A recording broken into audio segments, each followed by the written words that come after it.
Bismillahirrohmanirrohim. Mehribon va rahimli Alloh nomi bilan boshlayman. Assalomu alaykum azizlarim, o'g'illarim, qizlarim, farzandlarim. Bugun 2026-yilning 4-avgust kuni. Men Surxondaryolik sho'rchilingiz, momangiz bo'laman. Bugun men sizlarga shu biz ayollarning, onalarning, momalaringizning hayotida sodir bo'lgan voqealarga asoslanib, opalaringiz haqidagi hikoyani gapirib bermoqchiman. Bizning yashayotgan Surxondaryo viloyatimiz 3 tomondan tog'lar bilan o'ralgan. Bu 3 ta tog'larning nomi Bekor tog' tizmalari deb ataladi. Bizning Sho'rchi tumanimizning sharqiy tomonda joylashgan tog'imiz Bobotog' tog' tizmasi deb ataladi. Bobotog' tog' tizmasi bekorga bobo deb atalmagan, chunki tog'larning bobosi desak ham arziydi. Juda katta, juda baland, juda purviqor tog'lardan biri hisoblanadi. Atrofimizda Hisor tog' tizmalarining Qora tog' tog'lari, mana bu Oltinsoy tumaniga tegishli bo'lgan Xo'jayipak tog'lari, Sherobod tog'lari, Boysun tog'lari va shu Turkmaniston chegaralarigacha boradigan Ko'ktang tog'lari bor. Mana shu tog'larimiz turli xil nom bilan atalsa-da, bitta nom bilan Hisor tog' tizmalari deb ataladi. Mana atrofimizdagi Hisor tog' tizmalari bor ekan, mana shulardan oqib tushayotgan suvlar bitta daryoga quyiladi. Bu daryoning nomi eng janubimizda joylashgan Amudaryo daryosi deb ataladi. Mana shu Amudaryo daryosi ham juda qadimgi zamondan beri mavjud bo'lgan, bu odamlarni suv bilan, hayot bilan ta'minlagan eng go'zal, suv, juda chiroyli, go'zal daryolardan biri hisoblanadi. Mana shu Qoraqalpog'istondagi Orol dengizi ham mana shu Amudaryolarining suv oqib borib, shu dengizni Amudaryo suvlari, tepadan esa Sirdaryo suvlari to'ldiradi. Biz mana shunday xushmanzara tog'lar orasida, shu daryolarga yaqin bo'lgan joyda, Sho'rchi tumanida yashaymiz. Sho'rchi tumanimiz shu tog'lar, mana shu Surxondaryomizni bir katta shokasa deb hisoblasak, shokasaning eng tagida, ya'ni Sho'rchi joylashgan bo'lgan. Eng chuqur joyda joylashganmiz. O'tirgan joyimizda biz atrofimizdagi tog'larni bemalol kuzatamiz. Bobotog'mi, Qora tog'mi, Xo'jayipak tog'mi? Mana shu tog'larni kuzatib, ulardan rohatlanib yashab kelamiz.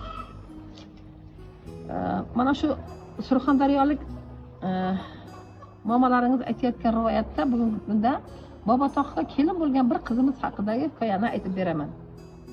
Bundan bir 100 yillar avval Bobotog'ning eng pastki tuman hududlarida joylashgan kichkinagina bir mo'jaz qishloq bor ekan. Bu qishloqda juda kam odam yashar. Lekin qishloq juda chiroyli, go'zal qishloq ekan. Bu qishloqda bir cho'pon bobomiz yashar ekan. Cho'pon bobomizning bir oshnasi bor ekan, Bobotog'ning eng baland joyida joylashgan. Shu tomonda uyi ham, joyi ham, qo'y qo'zisi, mol-xoli ham hammasi shu yoqda joylashgan. Ular doimo qishda ham, yozda ham shu yoqda yashar. Hech qachon ular pastga tushmas ekanlar.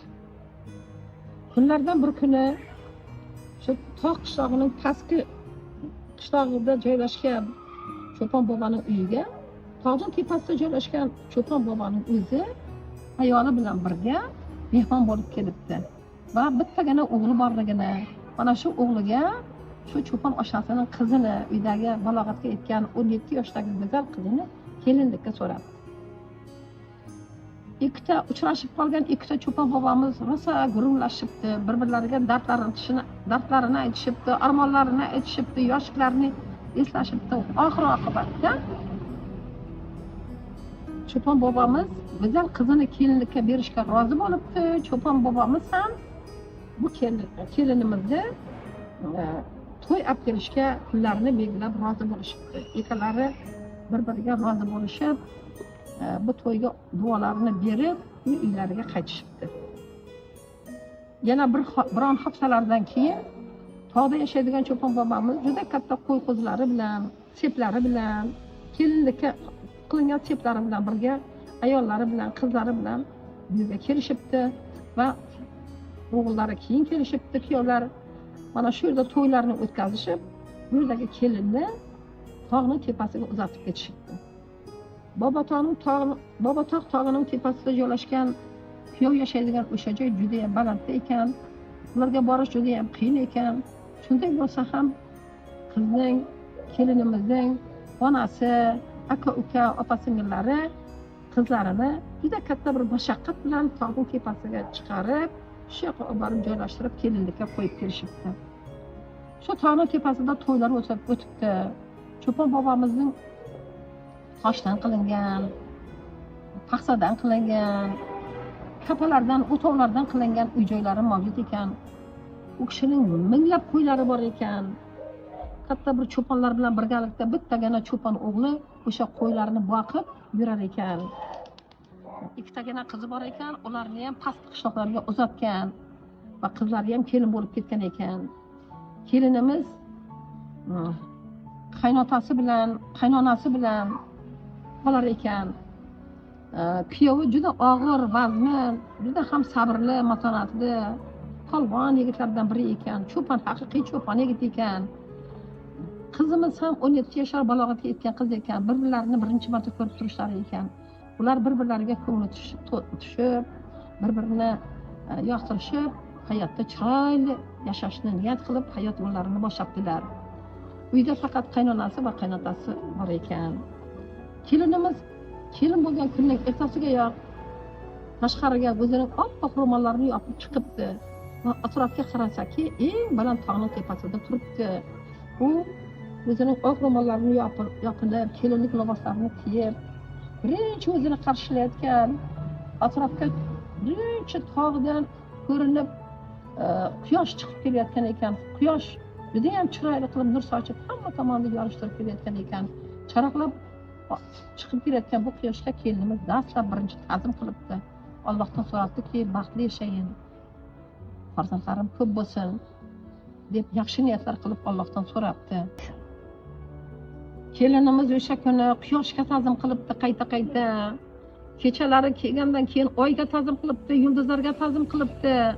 Atrofda nimaiki ko'rinib turgan bo'lsa, tog'larga, toshlarga, muzliklarga, demak, qo'zilarga, qaynonasiga, qaynotasiga deganda atrofida ko'rinib turgan hamma narsalarga ta'zim qilibdi va o'zining taqdiriga tan beribdi va shu yerda kuyov bilan baxtli yashay boshlabdi. Chunki u cho'pon qizi ekan. Bu tog' nimaligini, tog'larda yashash qiyinchiliklarini hammasini boshidan o'tkazgan ekan. Shuning uchun kuyov bilan qaynotasi bilan juda ajoyib bir bo'lib yashapti. Kunlardan bir kuni vaqtlar o'tibdi. Ikkita o'g'il farzandi bo'libdi. Ota-onasi, aka-ukalari qachondir uni kelin qilib tushirib ketgan vaqtdan beri hech qachon bu yoqlarga qayta kelmabdilar. Qizimizni, kelinimizni izlamabdilar. Natijada qizimiz, kelinimiz bir o'zi tog'larda qolib ketib, ota-onalarini sog'inibdi, aka-uka, opa-singillarini sog'inibdi, ularni ko'rgisi kelibdi va ularga qarab xush bo'lib, qanot qoqib uchkuday bo'libdi, lekin hech kim uni izlamabdi. Oradan vaqtlar o'tibdi, qaynonasi olamdan o'tibdi, qaynotasi 80 oshib 90 ga yaqinlashibdi, kichkina farzandlari ham katta bo'la boshlabdi. Shuncha kutib, ko'zi to'rt bo'lib kutsa ham uni hech kim izlamabdi.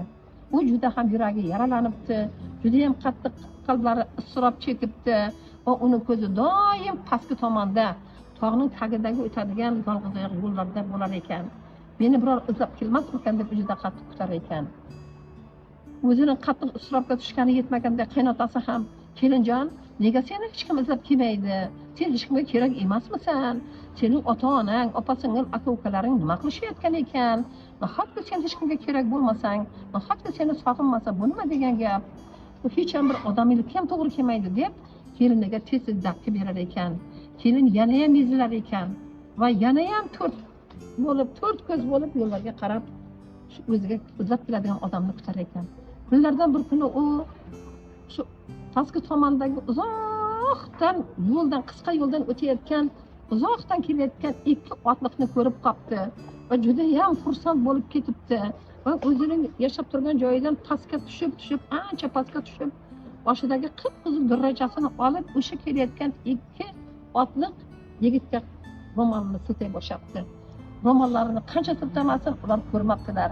Lekin ular yaqinlashib kela boshlagandan keyin oradan bir 2 soatlar o'tgandan keyin kutib o'tiribdi. U yigitlar o'sha yerga kelibdi, to'g'riga kelib qolgandan keyingina kelinimiz yana boshidagi ro'molini bayroq qilib, qip-qizil bayroq qilib siltirib yigitlarni chaqira boshladi.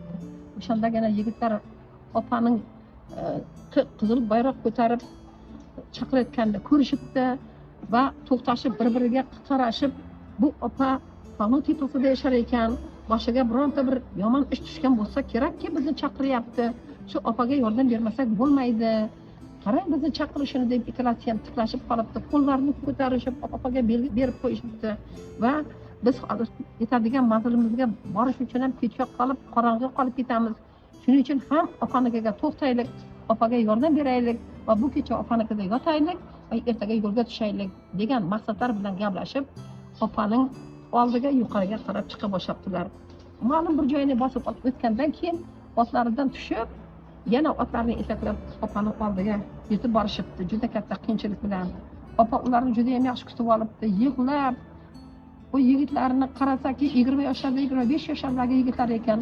Ularni yig'lab, quchoqlab, o'pib, ukajonlarim, men sizlarni juda ham sog'indim, sizlarni juda ham ko'rgim keldi. Nima uchun meni izlab kelmaysizlar? Nima uchun meni ko'rgani kelmaysizlar? Meni sog'inmadilaringmi? Ko'rgilaring kelmadimi deb yig'lab, ukalarini juda katta xursandchilik bilan kutib olibdi va ukalariga aytibdiki, sizlar begonasizlar menga, sizlar meni tanimaysizlar, men sizlarni tanimayman, lekin men sizlarni o'z ukalarim qatorida ko'rdim. Meni hech kim izlab kelmadi. Shuning uchun men sizlarni chaqirib oldim. Men o'zimning oldimda ham, xo'jayinimning oldida ham, bobomning oldida ham yuzim yorug' bo'lishi uchun ota-onam kelib, aka-ukalarim kelib meni bir marta ko'rganda juda yaxshi bo'lardi, lekin hech kim kelmagani uchun ularning oldida ham yuzim shubut bo'lib qoldi. Hech kimga keraksizdek bo'lib qoldim. Shuning uchun men sizlarni meni izlab kelgan jiyanlarim deb tanishtiraman. Sizlar ham qaynotamning oldiga kirib, bizning otamiz mana shu ammamizning akasi bo'ladi. Bizning otamiz ammalarimni ko'rib kelinglar deb bizni yubordi. Biz ammamizni ko'rishga keldik, bobo deb oldiga kirib, meni yuzimni yorug' qilib ketingizlar debdi. Aka-ukalar ham buni tushunibdi va opa bilan birga chiqishib, boboning oldiga kirishibdi. Bobo shu katta bir o'tovning to'rida yotgan ekan. Bobo bilan ko'rishib, so'rashib, salomlashib, yozilgan ko'rpachalarda o'tirishibdi, so'rashibdi va boboga o'zlari kelinining akasining o'g'illari ekanligini, o'zlari ammalarini ko'rishga kelganliklarini boboga aytibdi. Bobo ham juda xursand bo'libdi. Chunki tog'larda mehmon kelish bu juda noyob hodisa ekan. Shuning uchun ayniqsa bu bobo bu yigitlarni juda ham xursand bo'lib kutib olibdi va yigitlarga aytibdiki, o'g'illarim juda ham yaxshi kelibsizlar, xush kelibsizlar. Har o'tgan ketganda qaytib kelib turingizlar. Men juda ham xursand bo'ldim. Bizning hozir uyimizda qo'y so'yadigan odam yo'q. O'g'lim ham cho'ponlikka ketganiga bir oyga yaqin bo'lyapti, kelgan yo'q. Shuning uchun qoradagi qo'yimizdan olib so'yib beringizlar, opalaringiz bir go'sht qovursin, bu kecha sizlarni mehmon qilamiz debdi. Yigitlar ham haqiqatan ham tashqariga chiqib, qoradan qo'yni olib so'yib, suyak-suyaklarini ajratib, hammasini tayyorlab berishibdi, qovurishga tayyorlab berishibdi. Opalari ham kattakon qozonda yaxshilab go'shtlarni qovurib, boboning oldiga katta dasturxon yozib, mana shu xonaga hammasi bola chaqasi bilan kirib, demak, shu kecha mehmon bo'lishibdi. Ular juda ham ko'p suhbat qilishibdi, juda ham bir-biridan xursand bo'lishibdi va bobo ancha gurlashib o'tirganlaridan keyin bobo o'ylanib qolib yigitlarga aytibdi: "O'g'illarim, mendan xafa bo'lmanglar. Men sizlarning mening kelinimning jiyanlari ekanligingizga shubham bor" debdi. Mening qandaydir ko'nglimda gumon qolib ketyapti. Sizlarni bir begona odamlardek his qilyapman. Shuning uchun men sizlarning jiyanlari ekanliklaringizni aniqlashim uchun sizlarga bir savol berishim kerak. Mana shu savollarga to'g'ri javob bersalaringiz, men sizlarga ishonaman debdi. Shunda yigitlar aytibdiki, "Bobojon, mayli, savolingizni bering" debdi. bu savolni berishini kutgan kelinimiz choynakni olib men choy damlab kelayin deb asta sekinlik bilan tashqariga chiqibdi. Chiqib eshikning oldida turibdi-da, qaynotam nima savol berar ekan deb qulog'ini dim qilib eshikdan quloq solib turibdi. Bir mahal qaynotasi agar sizlarning haqiqatan ham ammalaringiz bo'lsa, ammalaringizning ismi kim deb savol beribdi. Shunda yigitlarning ham, kelinning ham miyasiga yalt etib urilibdi. Shuncha gurung gap gashtak bo'pti-yu, lekin ismlarini so'rashmagan ekan bir-birlaridan. Juda katta xato qilganliklarini tushunibdi va kelinimiz juda katta ziyraklik bilan, juda katta fahm farosat bilan qaynotasiga ko'rinmay shu o'tovning eshigining oldida turibdi. Chunki o'sha kechasi katta oy tepaga kelib qolgan ekan, oyimiz, to'lin oyimiz. Mana shu oyimiz shunchalik yorug' nur sochgan ekanki, tashqaridagi hamma narsa ko'rinib turar ekan, yop-yorug' bo'lib. Shuning uchun kelinimiz tashqarida turib, kichkinasi ko'rinadigan qilibdi va eshikni tiqirlatibdi.